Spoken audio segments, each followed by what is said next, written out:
dia tertinggal satu, tapi alhamdulillah juga siap ke semua.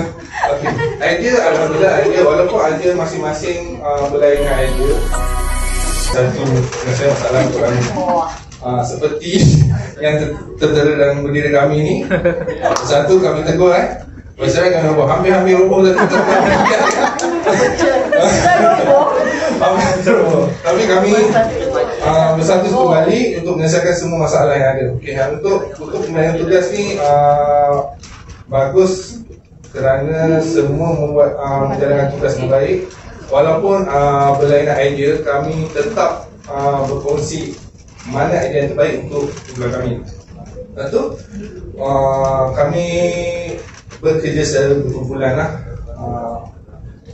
Kita tahu dalam tugas kami ni umur berlainan, ada yang tenaga kuat, ada tenaga yang tak berkuat, ada yang lemah daripada segi pembacaan macam saya kurang sikit.